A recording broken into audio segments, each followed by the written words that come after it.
The following program may contain coarse language, violence, nudity, mature subject matter, or scenes which may not be suitable for all viewers. Viewer discretion is advised. All Hit Radio.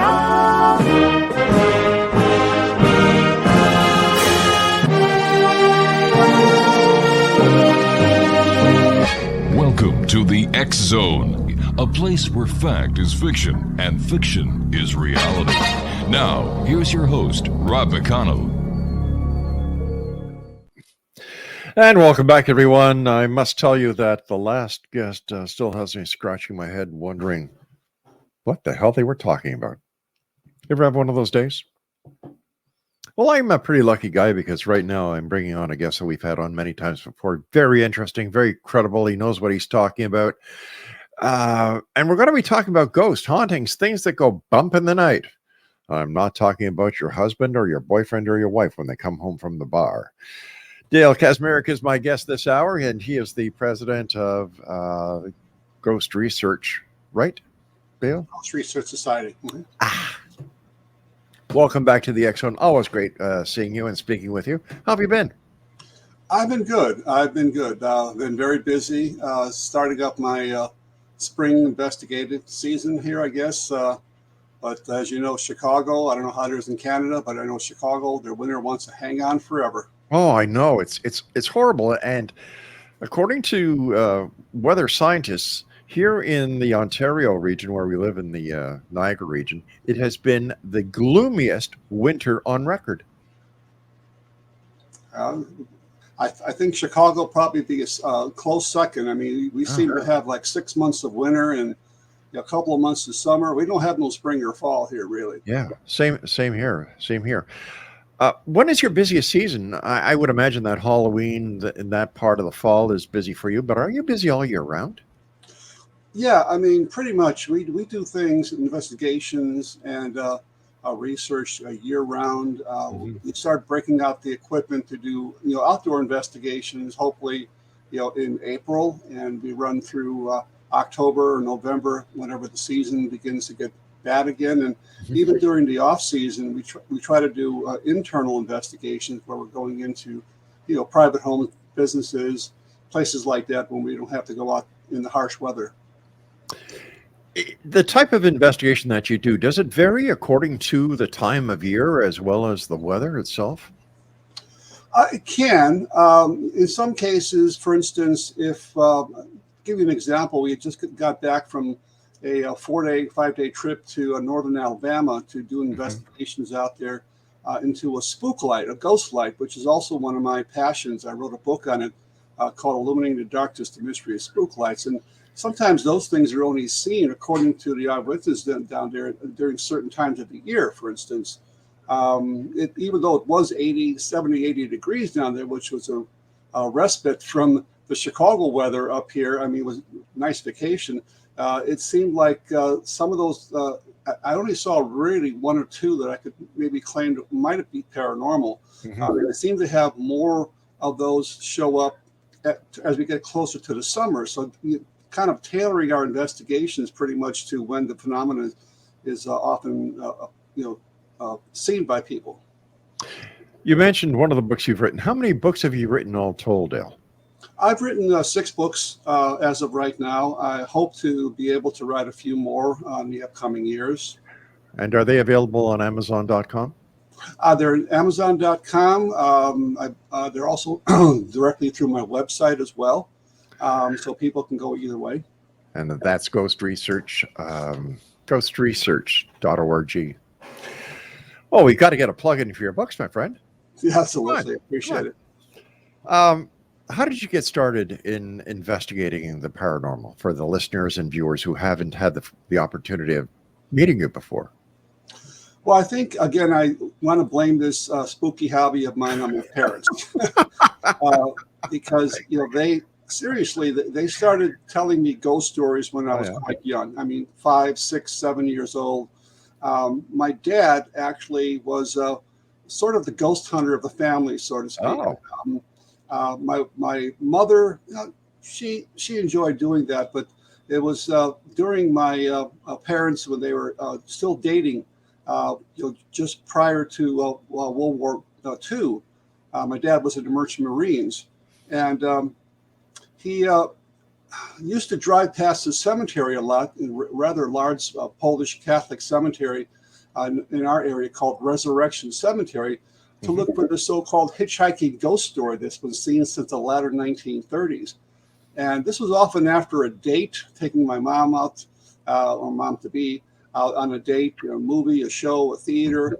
And then my mom always figured out that on Saturday night, this is what the modus operandi would be, taking her past this creepy cemetery in the middle of the night looking for the ghost. My mom was not at all happy with it. She was would often scream at my dad and say, take me home. I don't want to see the ghost. And they never saw the ghost, but it was these kind of stories that I had told to me as a youngster. In fact, that was the very first ghost story I was ever told, of this hitchhiking ghost story. As a paranormal investigator, have you ever investigated any ghost hitchhiker stories? Oh, absolutely. Quite a few.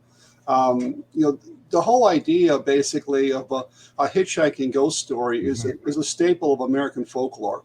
I mean, you can find it in, I think you pronounce it John Brunfeld, I believe is his name. He was a very talented author that wrote about urban legends and so forth. And almost every city has some sort of hitchhiking ghost, I would think. I mean, I've been across the country. I've been in various states, and I always seem to come across something that some seem to be more credible than others, because there seems to be more, perhaps, documentation that there was something that took place, some traffic accident or some hit and run or something like that that precipitated the ghost story, where others tend to be a bit more like urban legends or folk tales. Ghost trains. Somebody was talking at lunch today about ghost trains, and they knew you were coming on the show. In fact, it's one of our camera operators here. And he wanted me to ask you if you have had any experience investigating ghost trains, and to the best of your knowledge, what is a ghost train? Well, I have actually investigated several. In fact, probably one of the most famous is Lincoln's funeral train that has been seen when he was assassinated, obviously in Washington, D.C., and then as he made the trek to Springfield, back to Illinois, which was his home, people along the way would stop and, in real life, would stop and pay their respects. Yes. And of course, since that time, and since the decades has passed, there's been many reports of his funeral train being seen along train tracks, even though some of the train tracks are not even there anymore. In fact, in Irvington, Indiana, we were able to see where the funeral train went through. The tracks are no longer there, but people still see that train pulling up in Irvington, Indiana. I've investigated other places where trains have been seen, and in some cases, ghost lights associated with trains. It might have been perhaps the train light on the front of the train. Right. People will see that train, apparently a train coming towards them. They hear no sound. The crossing guards don't come down, alerting them that there's a train coming, and all of a sudden they'll get up on the tracks. They'll look down the tracks, and there's no longer a train there. Inanimate objects, and this is what people have often asked me, is how can an inanimate object come back, to be a ghost? It's like a ghost car. People have seen ghost houses and things like that. Nature. I think it's not so much that it's an inanimate object coming back to life, which it obviously can't. I think it's more or less some traumatic incident that has taken place back in time, and what you're seeing is a kind of residual replay of that event. Not only ghost trains, but ghost cars and things of that nature have been reported in Chicago and across the country. And I've investigated a lot of these. They're very fascinating, and it's just something that many people don't realize why these things show up. Well, I've got a theory because of the amount of time I've been in broadcasting. Way back when, we used to have to record everything on reel-to-reel tapes and keep them for so many days for the CRTC and the FCC. Once that that reel was long enough, and that we held it as we had to. We had bulk erasers, demagnetizers, and what would happen? Not everything would be erased, and what we would get would be like ghost sounds on the new tracks that we would record on. And I was just wondering, is it possible that this is what we're seeing because of the electromagnetic field around the Earth? Is that certain things and everything is recorded, and that for one reason or another, some aren't erased, like on the bulk eraser, like a space-time fracture, so to speak. Is this a possible theory? Absolutely. They call this sometimes residual, but right. Another way that people have thought of this is a stone tape theory, which is basically something has been recorded. Yeah. If you're recording something that had an energy at one time, and again, if you go back to Einstein, he says that energy can't be created nor destroyed. Right. So there has been some sort of tragedy or trauma or something, or in some cases, just you're recording somebody. Where does that energy go? Why isn't it completely gone? Well, it doesn't completely go according to theories, science. It's always there. It's not always strong enough that perhaps me or you or others might be able to encounter that. But in many cases that I've investigated, in fact, a lot of the cases that we've investigated seem to be that residual, where there's not any real intelligence associated with it. It's just something, the best way I've described it is something that has embedded itself in the fabric of time and space. And for some reason, these things can replay itself to people at certain times of the year, sometimes an anniversary of a death, a birth, a tragedy, or something of that nature, or very, very random. One really good example, very quickly, is the Flight 191 in Chicago that crashed in May 25th, 1979. All 282 passengers died. And we have been out to that location on the anniversary of that crash for several years in a row, and have gotten very, very good EVPs, and in some cases what we call real-time EVPs, where we're actually able to hear the voices and the responses of the questions just asked. Fascinating. Dale KACZMAREK is our very special guest this hour. His website is ghostresearch.org, and Dale and I will be back after this break as we continue here in the X Zone with yours truly, Rob McConnell, from our broadcast center and studios in St. Catharines, Ontario, Canada.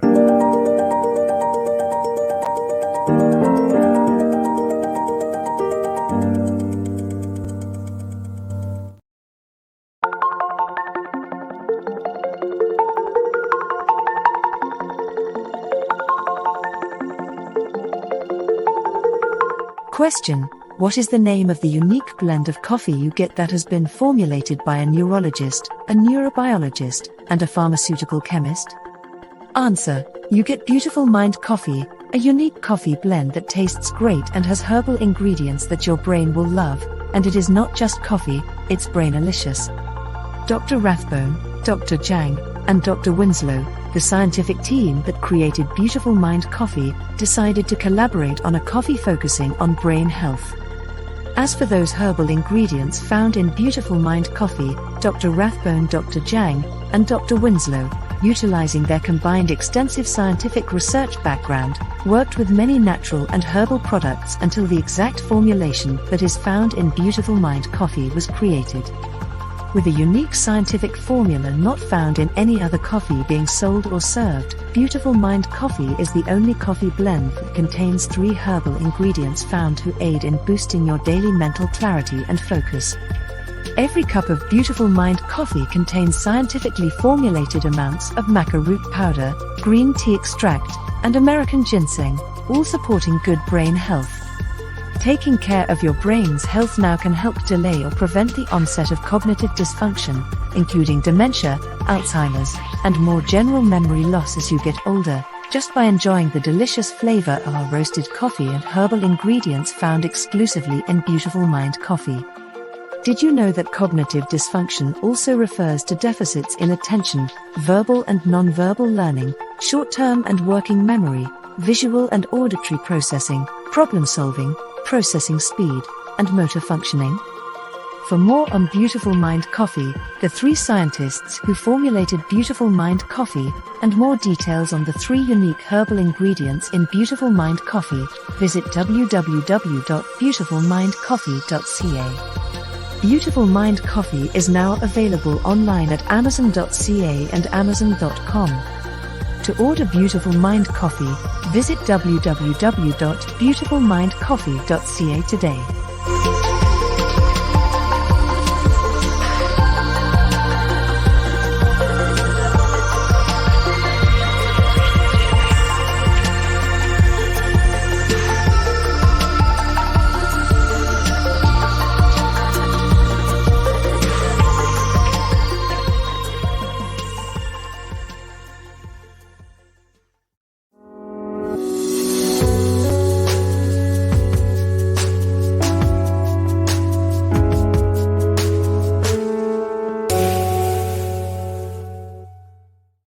And I would like to let everyone know that Beautiful Mind Coffee is available at Amazon.com and Amazon.ca. And if you'd like to find a local retailer near you, visit their website at www.beautifulmindcoffee.ca. Dale KACZMAREK is our special guest, www.ghostresearch.org. We were talking about residual hauntings, I guess they could be called, Dale. I've been told that a lot of the castle hauntings, or I should say that there are those castle hauntings that happen at the same time of a time of a year, a day, a time. How does this happen? Well, again, it depends on the trauma, the energy exerted, the energy expelled at one of these incidents. I'll be traveling to England in the latter part of May and the first 2 weeks of June. And one of the places where I'm going to be investigating or hope to investigate would be the Tower of London. Oh, yeah. There's reports of one of King Henry VIII's wives that was going to be beheaded. And of course, that goes back to the 1600s. And her ghost is sometimes still to this day running and seen screaming down the hallway, trying to go towards King Henry's bedchambers to beg for her life. And people have still seen that to this very day. There are a lot of other locations that I've investigated that, again, have that sort of emotion, that sort of energy. And I think that has a lot to do with whether it's seen. Now, again, as I said before, this can be for an anniversary, it could be a birth or death date, or it could be totally random. When we try to investigate locations that have had some sort of trauma or accident or emotional outburst of energy, is the way I like to put it, we try to get there during or before the anniversary date of something. And in some cases, we do get a better result than just going on a random day. Now, again, if there are spirits there, the idea that if there is a lingering energy that cannot be destroyed, but it can just shift forms and change forms, maybe that energy is there all the time, and people just don't realize that. They don't go out there, every 365 days a year. They just go randomly, and they'll pick up something. We've had a lot of success sometimes going to an anniversary date.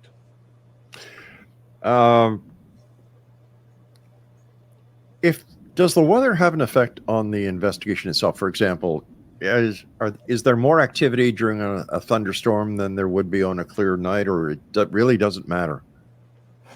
Again, we're talking about energy, and a lot of times when there are storms coming in, like I was talking before the show, we had a storm that came through here. Yeah, right.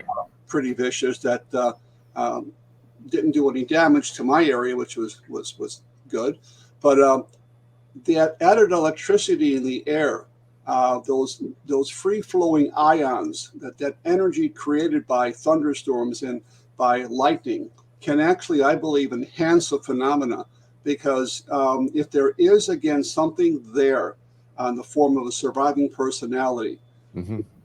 they sometimes will draw on some energies to manifest or to talk.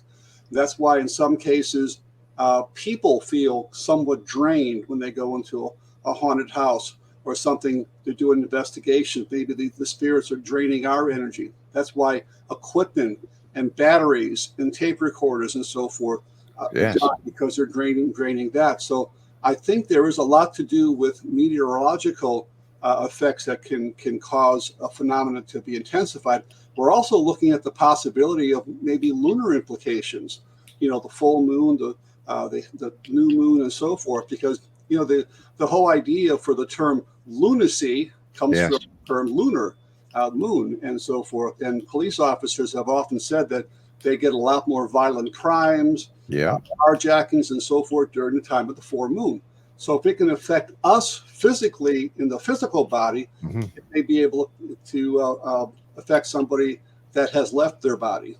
Well, look what the moon does to the tides. Absolutely. And of course, our body is mainly composed of water, so it would only make sense that the way that the moon affects the tides would certainly affect us humans as well. Somebody calls you up and they say, Dale, heard you on the X Zone the other night, saw you on X Zone TV, on Simul TV. I have a problem. I would like you and your team to come and investigate what I consider to be a haunting. How would you conduct an investigation like that? Well, first of all, what I would do is interview them over the phone Mm-hmm. and try to get all the relevant information about, just general information, and have them tell their story to me and their encounters in their own words before I ask any questions. Because I've discovered throughout the many years I've been doing this is if you ask too many leading questions, you lead somebody down a trail. Right. You should just let them tell the story in their own words, which is what I like to do. So I'll do that first, and then later on we have about a 10-page questionnaire that we can go through that also asks about the type of home. Is it on running water nearby? Is it made of limestone? Other things like that that may have a bearing on the case. We would then set up a time to go over to conduct an investigation with a small team, depending on the size of the home. Mm-hmm. I mean, I've done investigations in mobile homes. I've done investigations in 256,000 square foot buildings. Wow. So we would bring in a team that's would be useful in the size of the home that we're going into, and they would work in teams of 2. And we do this in 3 phases. Phase 1 is we go through with our equipment, with clipboards and floor plans of the location, without telling any of my team what's going on. So I think that's more scientific that way. That this way, people in my team don't have any preconceived notions what's going on. They don't go to the creepy attic or the scary basement. They just go throughout the building, and they will record whatever they pick up with their own bodies, with their equipment, and mark it on there. Then in phase 2, we would then sit down with the client, and before the client says anything, we have our team tell the client what they've experienced. Now, I've already talked to the client, so I know at that point they've told me the whole story. And then we see how that matches up between what the client has experienced and what we have just picked up. In phase 3, we would then set up our cameras at these locations, maybe other locations that maybe our team did not pick up anything at. We would conduct EVPs.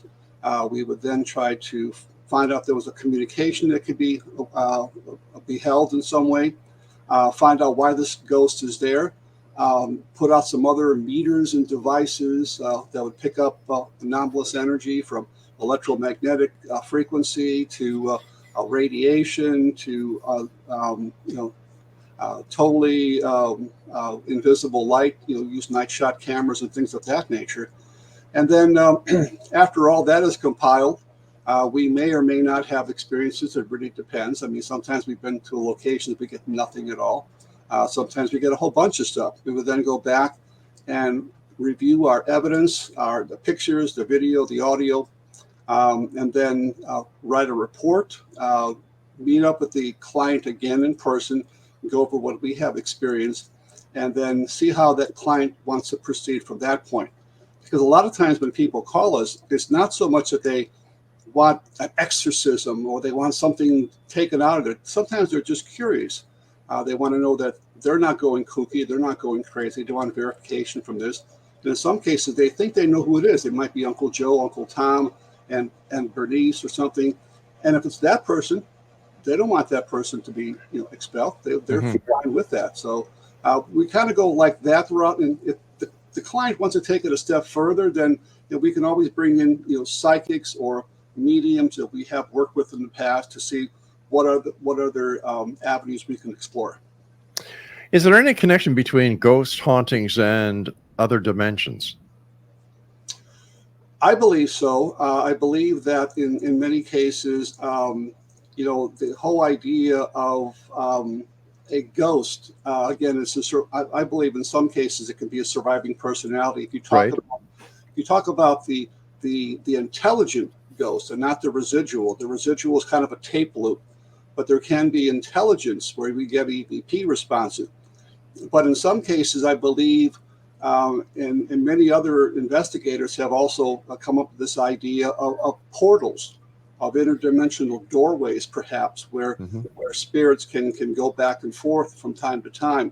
And that's why maybe they're not here all the time. Maybe they are, whenever I hate to use this word, but the veil gets kind of thin at certain points, that we can perhaps see and experience more spirits than they may be all around all the time, but their energies may not be sufficiently strong enough for us to capture an EVP, to take a picture, to see them visually, which by the way, visual sighting is by far the least reported phenomenon. It's mostly sounds that people will experience rather than physical manifestations. When using recorders for EVPs, what do you find to be the best method, the old analog or the new digital recorders? We've actually used both, but I think right now we've gotten a bit more results with the digital technology than the analog.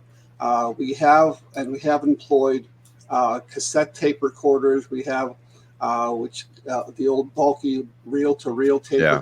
We have portable devices we can actually bring in as well, but the sound is very often not up to par, so to speak, as the digital sound would be, and we're able to more easily, import that into a computer.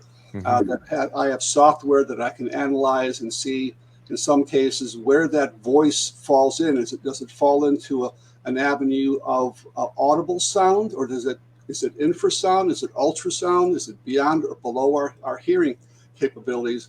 And most EVPs, as you know, are not heard when they're recorded. They're usually only heard during playback. Is there any logic behind that? Yes, there is actually, because even the old analog recorders, but more so the digital technology, actually records a wide variety of sound and sound energy, I guess you would call it, even beyond what we can hear. It encompasses a lot of different frequencies that sometimes we just don't hear. Right. And because we don't hear it, the way it's recorded is recorded directly onto the device, bypassing our physical ears to the point that only we can play. If it's strong enough, it can be transposed onto a digital recorder, and then we play that back and hear that sound. Now, if we hear a disembodied voice, which is different, which is an audible sound that you actually hear as you're recording it. Now, those are very exciting, and I've been privy to a lot of those. We heard at least 9 disembodied screams that we heard and recorded at Trans-Allegheny Lunatic Asylum in West Virginia a number of years ago. And this was just bone-chilling. The scream. I would imagine so, yeah. What was it like the first time you heard a disembodied sound? it was a little bit shocking. I would say. I mean, I don't get scared. And people have asked me all the time, do you get scared that you run out of building? Well, Yeah. no, I mean, that's what I'm there for. You know, if I hear a sound, if I see something, I'm going to run toward it. But I mean, the very first time you hear something like that, it is a little unnerving. I mean, it perhaps takes you by surprise because you don't expect that to happen. Because again, that's something like the visual apparition where you don't often hear or see that much. It's usually something you take a picture of and you see later when you look at the picture or when you do an EVP recording and you hear it during the playback. Do you find the same thing happens with video recordings? Oh, absolutely. Because some of the video recorders we still use are taped recordings. I mean, they're using high 8 cassette tapes, which is magnetic recording tape, the same type of tape that you would find in the old reel-to-reel tape recorders, and in some cases the cassette tape recorders. So there is a very good possibility we have in the past recorded EVPs on the audio track of video tapes that we did not hear at the time. Yeah. All right, Dale, please stand by. Always great talking to you. Thanks for taking time out of your busy day to join us. And Dale KACZMAREK is our guest. His website is ghostresearch.org, and Dale and I will be back on the other side. And don't forget, he has a couple of books that are available on Amazon.com, as well as his website, which is, once again, ghostresearch.org. I'm Rob McConnell. This is the X Zone. Dale and I return on the other side of this break. Don't go away.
And the current edition of the X Chronicles newspaper is hitting the newsstands and online, I believe, April the 7th, which is a week tomorrow. Exonation, our guest this hour, Dale KACZMAREK, ghostresearch.org. If there are ghost people, are there also ghost animals? Yes. We have received many reports of ghost animals. In fact, there are quite a number of books in my library that people have wrote about simply just on the topic of animal ghosts. There are several here in the Chicagoland area, again, often associated with tragedy. There were some people and some horses that had died crossing the road from one riding trail to another. And people have seen to this day what looks like phantom horses and riders still trying to cross from one side to the other. They never make it across the street. Why? Because in life, they never made it across the street. So it's like a residual type thing. But people have often experienced things in their own homes. Cats and dogs that become family pets, they become part of the family because in some cases they live very, very long times, a number of years. But people have seen these experiences. Maybe they'll keep a memento from their cat or dog, and they'll see they see the ball roll across the ground like something's playing with it. They might hear a purring of a cat, maybe something rubbing against their legs like cats do. Sensation of something jumping into the bed with them, and it's comforting to know, at least in the way I look at it, the comforting to know that maybe you might be reunited with your pets on the other side because they have a surviving personality as well, and they're very intelligent animals, and I think their own experiences that people have had, and just what they have told me indicate that pets do survive after death, and they sometimes have very strong bonds with the living even after they die. You're in Chicago, right? Yes. Have you ever gone down to where the St. Valentine Day Massacre was and investigated anything there? I've been there. I know the story well. Unfortunately, the area where the St. Valentine's Day Massacre took place, the old SMC Cartage Company garage was torn down in the 1950s for urban renewal, as they say, in Chicago. But there is a little park-like area on the south side of a housing project for the elderly, which is kind of chained off right now. I mean, you can get access to the back through the alley, but you probably should get permission. And there are 5 trees, like the 5 spots of a playing card. And the center tree is almost exactly where the north wall would have stood, where those men were lined up and shot by obviously the Capone gang back on February 14th, 1929. And people to this day have heard the sound of machine gun fire, automatic weapons fire. Dogs that walk past often react strangely because dogs and cats, I believe, are perfect ghost hunters because they can sense things. And dogs can actually hear ultrasonic sounds like a dog whistle. They can track people by scent alone. They have an incredibly gifted sight and vision, almost infrared. And the interesting thing about the St. Valentine's Day Massacre, too, is that there was a dog involved with that, a dog named Highball, who was the pet of Bugs Moran's brother-in-law, who was gunned down. The funny part about it is he wasn't killed or anything, but when the police got word of what was going on, they didn't come because of the machine gun fire and the shotgun blast they heard coming from the garage. It was the insistent barking and whining of the dog that actually drew police there as a complaint for an animal complaint. And that's when they found all the men gunned down. So with that being said, that dog being an eyewitness and being very close to several men in the garage, maybe that's some of the reasons that other animals are attracted to that as well. Has anybody ever thought of using a dog during a paranormal investigation because of their abilities? Yes. In fact, I was at a conference about a decade ago or so, and there was a ghost hunting team that actually used I don't remember the breed of the dog, but his name was Buster. He was the ghost busting dog. Gosh. And he was trained in some way, and I don't know exactly. Dogs are very they're very intelligent. You can train them very easily. But how do you train a dog to pick up your spirits? Unless, again, like I'm saying, they're hearing something we don't hear. They're seeing something we don't see. They smell something we don't smell, and so forth. And maybe that's where that ghost busting technology comes in with the animals. I've always told people that if you don't have you don't want to bring in a paranormal team, or you don't want to bring in a psychic or medium. If you know somebody who has a dog, bring a dog and let the dog go through the house. And if there's something going on, the dog or cat usually let you know. In all the years you've been doing paranormal investigations, collecting evidence, and especially EVPs, have you ever caught a dog or another animal on an EVP that you relate to being a paranormal experience? I've never photographed anything. I believe there was one time that we may have picked up something that sounded like a dog in the background that we did not hear at the time when we were recording. So it wasn't a disembodied bark, as you might call it. It was an EVP. It was something we did not hear at the time. And again, this was at a private residence. We were doing an investigation, and the family member that died in the home had a dog, and then the dog was very attached to the woman. So when the woman died, the dog, being very attached, was basically heartbroken and didn't live much longer afterwards. So when we went in to do an investigation to discover if this woman was still around, because people thought that they'd seen and heard things, we picked up what sounded like an animal in the background that sounded like a dog. You and I have to take our final break. Please stand by. Dale KACZMAREK is our guest, ghostresearch.org. And if you'd like to get any of Dale's books, they're available on Amazon, as well as from his website at ghostresearch.org. This is the X Zone. I'm Rob McConnell. Dale KACZMAREK and I return after this break as we wrap up this hour here in the X Zone from our broadcast center and studios in St. Catharines, Ontario, Canada. Don't go away, gang.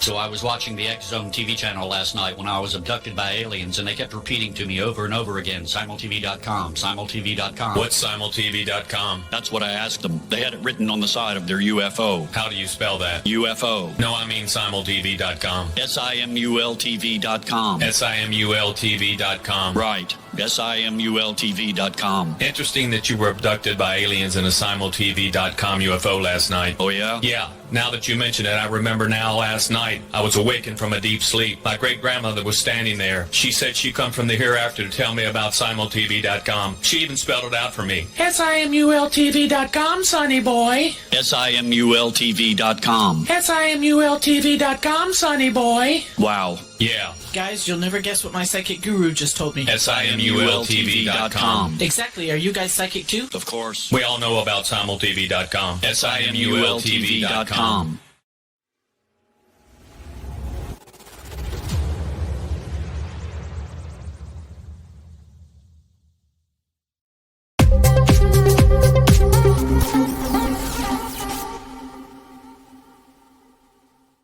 Wow, what an hour this has been. First of all, Dale, I want to thank you ever so much for joining us. Always great pleasure talking to you, and continued success. And do the world a favor and keep on doing the great work you're doing. And hopefully one day we'll be able to gather that evidence to prove beyond a shadow of doubt that all your hard work, dedication, and that of your team has proven that once and for all, there are ghosts.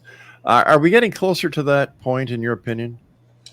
I believe so, and the only reason I say that is when I first started back in the mid-1970s, there was no equipment per se that we have nowadays. I mean, I started off with a cassette tape recorder. I had my EMF device was a compass. Yeah, and, wow. There really wasn't much out there. So, I mean, I've seen how the technology has finally caught up.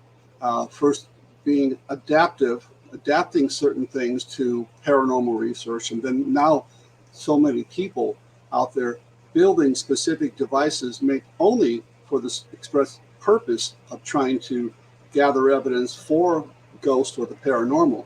And I think in that aspect, with those bright minds and the next generation of ghost researchers out there. I think there may be some major breakthrough somewhere in the horizon where people will be able to have something that will definitively prove the existence of ghosts. If you remember Thomas Edison himself, he was designing supposedly some sort of communication device.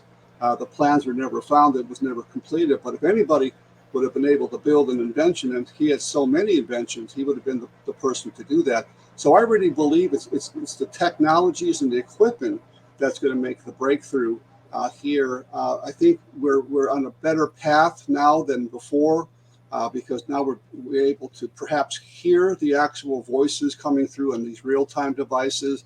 Not all the time they make sense, but in many cases they do. We have so many examples of full sentences coming out on the direct responses to our questions. So it's not just random words coming through. So I think that's where the breakthrough will come. Dale, do you think that the other side, ghost spirits, they want to make that connection, that they really try hard to connect with researchers like yourself because you believe you're dedicated? Do they know this? And is this why researchers like yourself get the results you get?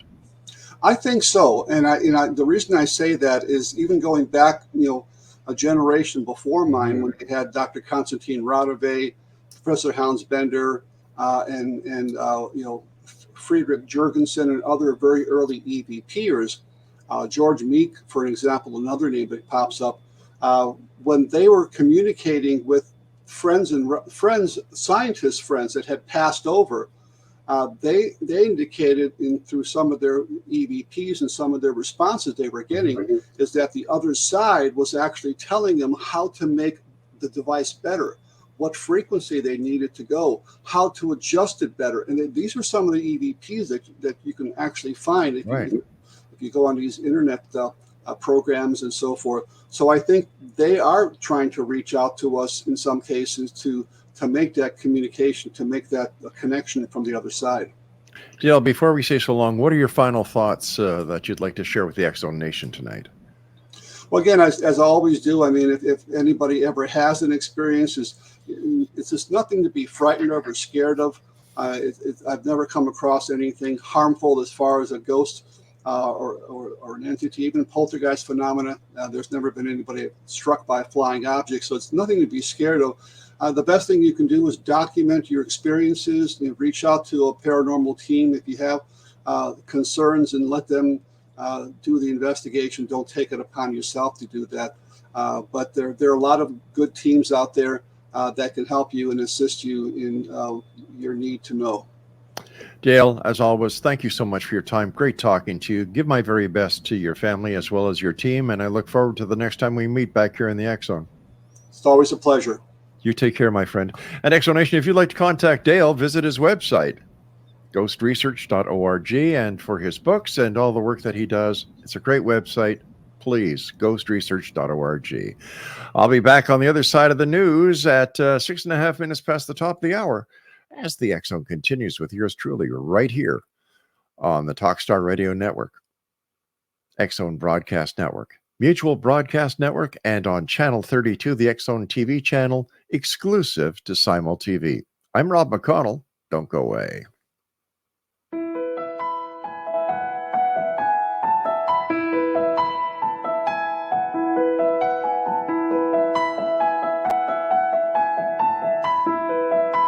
From the Canada-US border in the southern region of Niagara, traveling north in Ontario's Golden Horseshoe, then east and west of the Greater Toronto Area, there is growing awareness and excitement as more and more people are starting their day with Beautiful Mind coffee, the delicious healthy coffee that your brain will love. Made with ethically sourced 100% Arabica coffee, Beautiful Mind coffee is roasted and ground in small batches to ensure each bag contains a wonderful full-bodied artisan coffee. Scientifically formulated, Beautiful Mind coffee is the only coffee blend that contains 3 herbal ingredients found to aid in boosting your daily mental clarity and focus. Maca root powder, green tea extract, and American ginseng have been selected for their ability to support good brain health. Taking care of your brain's health now can help delay or prevent the onset of cognitive dysfunction, including dementia, Alzheimer's, and more general memory loss as you get older, just by enjoying the delicious flavor of our roasted coffee and herbal ingredients found exclusively in Beautiful Mind Coffee. Beautiful Mind Coffee is now available at Amazon.ca and soon to be available in selected locations near you. In Hamilton, Ontario, Beautiful Mind Coffee is now available at Livelong Wellness Clinic, located at 189 Hewson Street South. Beautiful Mind Coffee can be ordered by telephone by calling 416-436-3675 or 905-536-2450. Why have a good cup of coffee when you can have a great cup of Beautiful Mind Coffee that's good for your brain? For more information on Beautiful Mind Coffee, visit us online at www.beautifulmindcoffee.ca.